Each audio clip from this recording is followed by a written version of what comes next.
Now, President William Ruto has openly admitted that he's no longer as popular as he was when he took office, blaming it on the tough reforms his government has rolled out.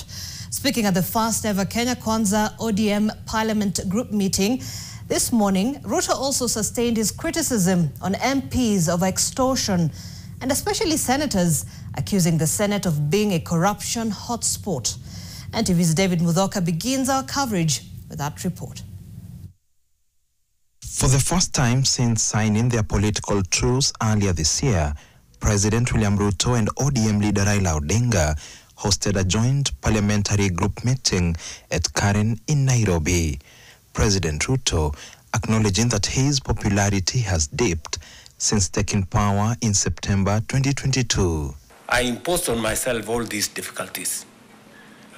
Implementing the new funding model, implementing SHA, implementing housing, doing all those things.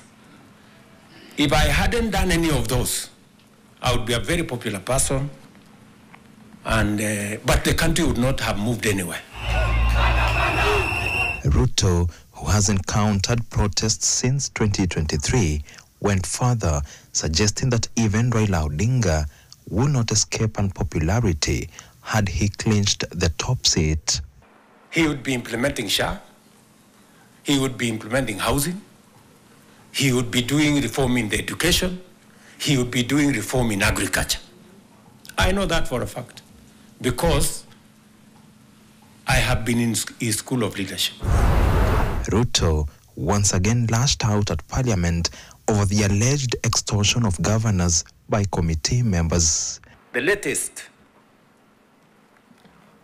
Sokohuru in the Senate. I am a consumer of raw intelligence. I know what's going on. Where does somebody find 150 million? Ruto, who claimed that there is a quote-unquote welfare chairperson at each committee of Parliament, vowed to tame the alleged corruption menace. We are not going to shame them. We are going to arrest them.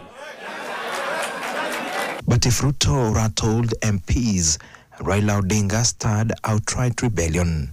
His declaration that the Constituency Development Fund is unconstitutional was met with jeers from lawmakers who want it entrenched in law. Constituency is not an element of devolution.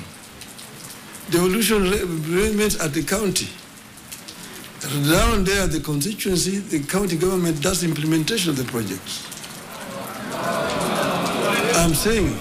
Even as boos rang out, the ODM leader stood his ground, urging MPs to respect constitutional limits. The historic joint parliamentary group meeting is yet another indication that the political dalliance between the UDA and the ODM parties, and between Raila Odinga, who is the ODM leader, and UDA leader President William Ruto, is getting stronger ahead of the 2027 general elections. David Mudhoka, NTV, Nairobi.